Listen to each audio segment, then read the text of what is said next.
Welcome to The Inquiry on the BBC World Service. I'm David Grossman. Each week, one question, 4 expert witnesses, and an answer.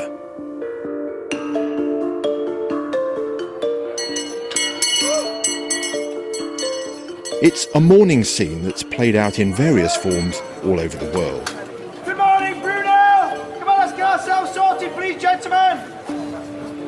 Reluctant groups of boys, some yawning, some chatting excitedly, are coaxed into more or less straight, more or less quiet lines, ready for the school day. But Fulham Boys' School in West London is different. Everything they do here, from physical stretches, your hips, shoulders, elbows, hands, and vocal exercises, 3, 4, tiki-taka, ta-ta-ta-ta-ta. to English lessons aimed at developing not just writing and reading, but confident public speaking. And what I'd like you to do is just to read through this brief extract where we've got the dialogue from Lady Montague Benvolio. Are all geared towards tackling one of the most puzzling and pervasive problems in education, the educational underperformance of boys. So what's going on, and why, on average, do girls do spectacularly better in education than boys?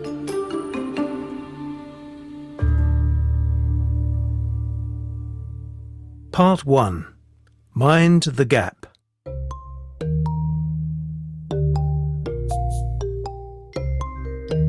More than a decade ago, a colleague of mine and I were just having a casual hallway conversation. Claudia Bookman is Professor of Sociology at Ohio State University in the United States. He had just been at an ice cream social for his school where they were handing out achievement awards, and he noticed that the great majority of the people receiving the awards were girls. And as we began digging into the data, we were really struck by a growing educational gap between girls and boys, especially in terms of completing college. She and her colleague decided to co-author a book called The Rise of Women, which explored the growing gender gap in education. It starts very early as kindergarten. We see differences emerge in terms of the social and behavioral skills that young children bring to school. And the gap then continues to grow over time through elementary school and high school. And in our research, we actually talk about how crucial those early gaps in middle school are very strongly predictive of that college completion gap that we see today between girls and boys, and has far-reaching effects for both the educational and labor market outcomes for men and women. And is this just a US phenomenon?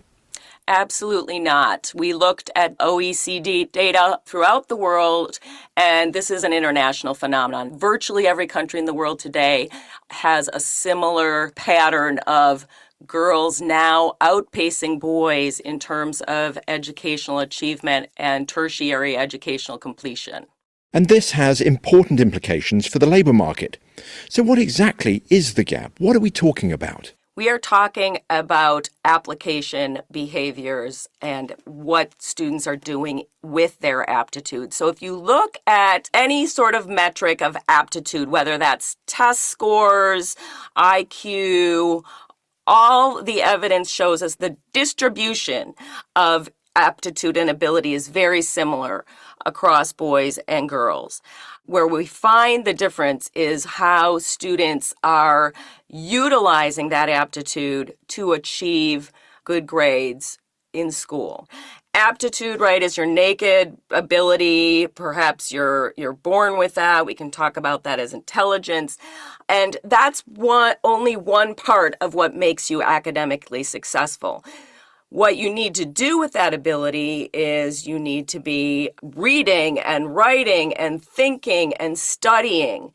And teachers assign students grades on the basis of a whole range of skills and behaviors in the classroom. And we argue that those are skills and behaviors that teachers should be evaluating. By aptitude, Claudia means naked ability, or intelligence, if you will. But that's not enough for academic success, she says. You also need to read, to write, to think, to study.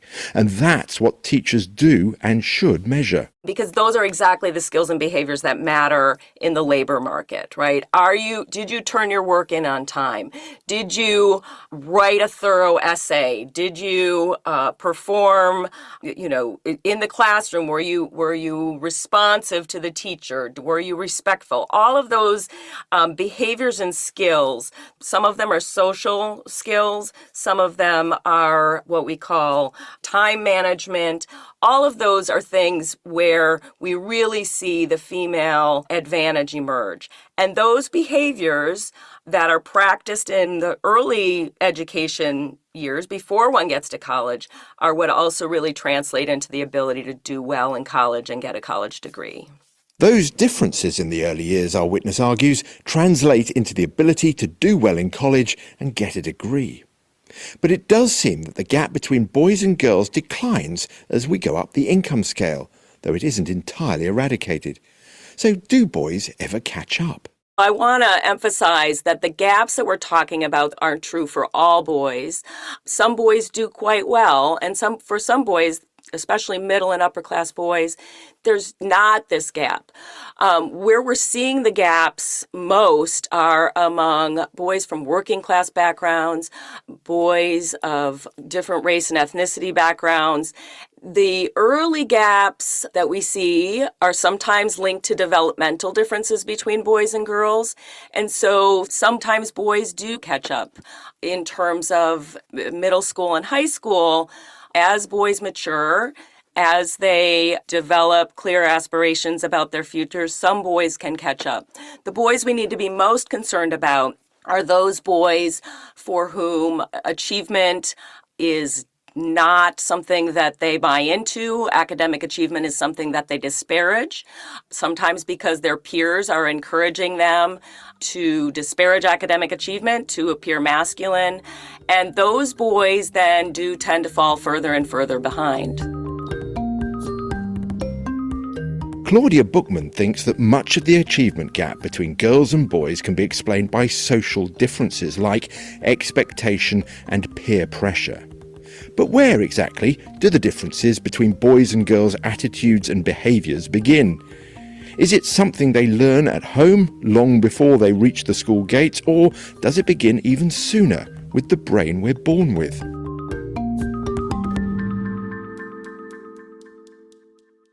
Part 2. Pink Brain, Blue Brain.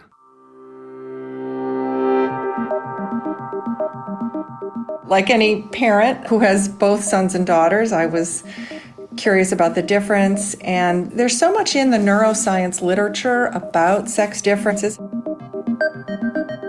Lise Elliott is a professor of neuroscience at the Chicago Medical School of Rosalind Franklin University. I set out to try to understand exactly how different boys' brains and girls' brains are, how much we can attribute that to so-called nature or, genetic and hormonal effects versus the contribution of learning and experience, which is also going to have a huge impact given that boys and girls are treated quite differently from birth. The results of her research are contained in her book, Pink Brain, Blue Brain. So let's skip to the conclusion. What are the brain differences between boys and girls? If you look at a newborn baby boy and a newborn girl, you really can't tell them apart. Similarly, their brains and behavior differ almost not at all. Aside from size, at birth, boys are about half a pound heavier, and their brains and heads are about 6% larger than girls. And so most of the behavioral differences also grow in size over development. So, for example, older boys are more physically active than girls, but we do not see this difference in utero. We don't see this difference in the first year of life. It really doesn't emerge until the second year of life. What about that idea that boys, are more boisterous and need to move around more? Boys are unquestionably more physically active than girls. Again, it's a smaller difference than our stereotype. So About 1/3 of girls are more physically active than the average boy. But I've looked a lot at the literature, and I do suspect there's some role of some masculinizing factor, probably prenatal testosterone is contributing to the activity level difference. But then we have a lot in our society that encourages athleticism and physical exploration in boys and discourages physical risk-taking in girls. That prenatal testosterone that Dr. Elliott mentions is the hormone in which boys are marinated during gestation, and it could be making boys more active and less able to self-regulate than girls.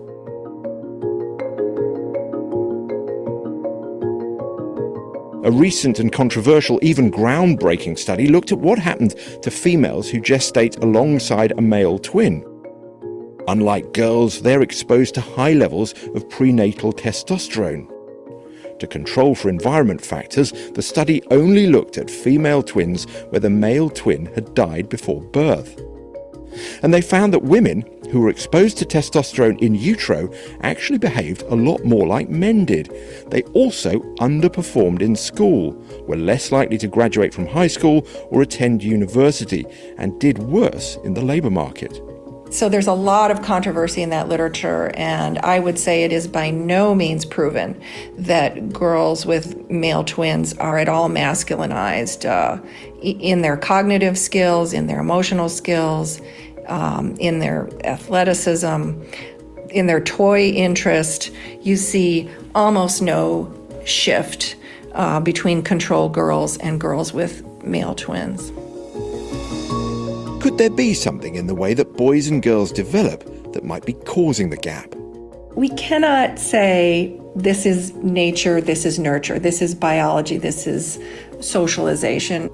A big change in brain structure happens at puberty, when brain connections are simplified.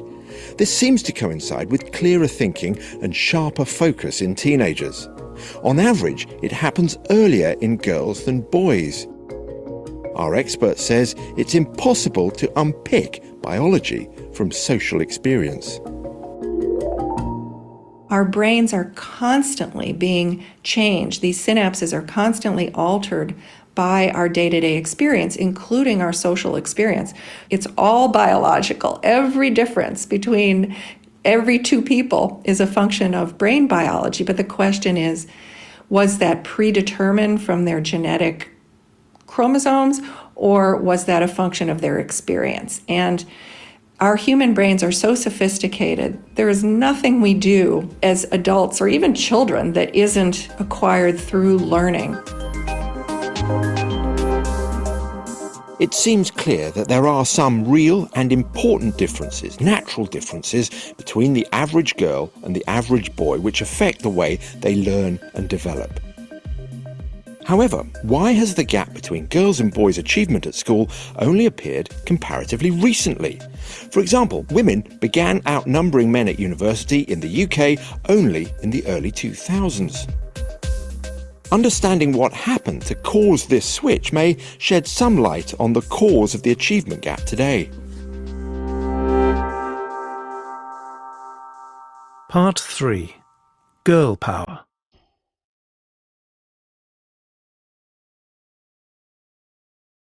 I would argue that the gender gap these days is largely due to women. Professor David Figlio is Dean of the School of Education and Social Policy at Northwestern University in the United States. Let me explain why. So, as long as we've had good records in the UK, in the US, and elsewhere, we've seen that girls did better at school than boys. Girls outperform boys on tests 50 years ago. They outperform boys on tests today. The difference was 50 years ago, young men were more likely to pursue higher education than young women were. What's happening today is women are outperforming men in university in the same way that women have historically outperformed men in primary and secondary school. And part of the reason why girls and young women are doing so well at university is that, compared with 50 years ago, they have much bigger incentives to succeed. 50 years ago, women had very limited labor market opportunities because society prevented it. Now, suddenly, we're seeing much more economic opportunities for women that they were deprived of historically. So I see women around the world as acting on their economic incentives. And our expert witness suggests there's another reason for girls' success. Women having greater control over their fertility, the timing of their fertility, etc., is a major component of this as well. So what's happened in many countries is that many, although by no means all, of the barriers to women's success have been removed. Women also have stronger incentives to pursue higher education than ever before. But that doesn't explain why the gap appears so early. In fact, the data shows that girls have always done better at school than boys. Professor David Figlio has mashed together huge sets of educational performance data and has focused on two questions. The first is whether the quality of the school can influence the gender gap. We uncovered a very persistent relationship, which is that in the high quality schools, brothers and sisters seem to perform about the same. In relatively low quality schools, sisters dramatically outperform their brothers. The second question Professor Figlio asked was how social class affected the gender gap. We found that school quality makes a difference, neighborhood factors make a difference, but above and beyond that still, the family background makes a big difference. In the case of relatively affluent, high socioeconomic status families, brothers perform similarly to their sisters. But the lower the level of socioeconomic status, the worse brothers did relative to their sisters in school.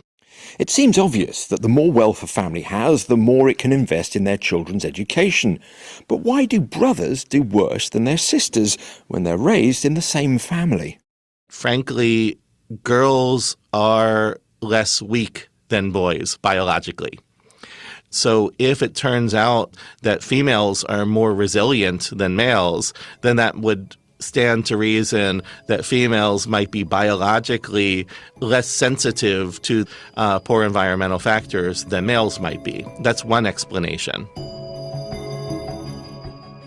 It's an interesting theory. So if boys are falling behind, what is it that schools can do?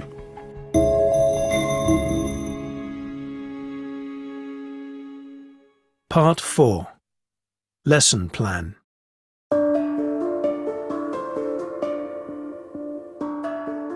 Sic amor. If we break that down, those two syllables, sic amor. What does amor mean in French, anyone? Love. So he's lovesick, he's literally lovesick, so Shakespeare's pun. My name is Mark Roberts, I'm Assistant Principal at Tavistock College in Devon, as well as that I've recently co-authored the book Boys Don't Try, Rethinking Masculinity in Schools with Matt Pinkett. Whatever it is that good teachers have, Mark Roberts has it. And years of teaching have taught him something important too, about how teachers are trained to educate boys. After doing a lot of thinking about this and a lot of reading around the research about boys and attainment, it's led me largely to the conclusion that those methods are garbage really, and that they have, if anything, contributed further in a well-meaning way to boys' relative underperformance. So what methods for teaching boys is he talking about? Take competition, for example, regularly advocated by educational theorists as a way to get boys to focus. It's fine for the boys who succeed, the ones who get to taste the glory of academic success. But the boys who are struggling and the ones who are more in need of motivation are the ones who are not likely to win in your competitive elements. And they're likely to quietly switch off and become more demotivated by the fact that you're bringing in this competition. Because boys can go and get their competitive fix elsewhere if they're seen to be not successful academically. They can go and do well when they're playing gaming competitions online, or whether they're showing their prowess on the football pitch or wherever it may be. So if they're not going to win, they'll soon opt out of your lessons, and they'll self-sabotage and think actually it's better not to try than to fail and to lose that sense of ego further. So what other methods is he talking about? That you would need to motivate them by introducing things like competition into learning, making sure that you've got fast-paced lessons so there wasn't any opportunity for misbehaviour if you kept the speed up, you kept up a relentless pace in lessons. There's also the idea that lessons had to be boy-friendly, that you would go out of your way to make topics relevant to their lives. And then also there's the idea at the time that was going around when I was first training about different learning styles and this theory that boys were more likely to have kinesthetic learning styles, which meant that they needed to have this hands-on approach, that they'd be full of energy and would need to move around the classroom as they learnt. How does he feel about his son being shut away from the world? He kind of wants to help him. He does, doesn't he? What does he say, the evidence that shows that he's going to want to help him? Does the final line give us a clue? So in Mark's lessons, you don't have any pandering to supposed boy interests like football or cars. Instead, he says, high expectations of everyone, no excuses for boys.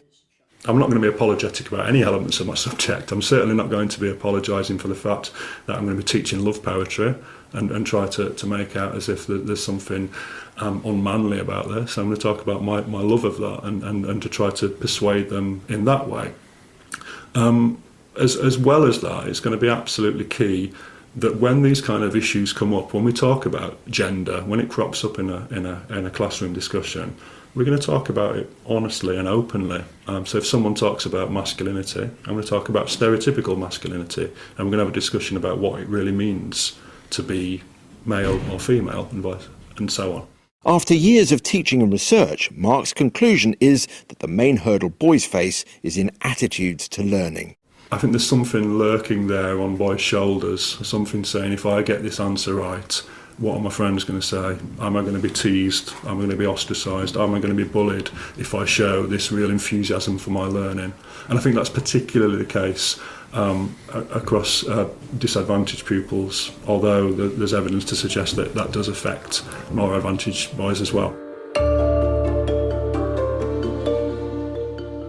So what have we learned? That there are some real natural differences between girls and boys that work against boys' success at school.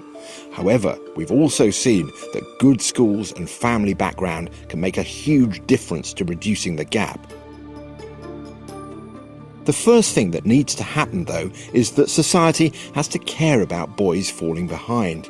Where the gender gap in education makes the headlines at all, it's usually for the tiny number of subjects like computer science where boys outperform girls. The fact that today in the UK, for example, a third more girls than boys attend university barely rates a mention.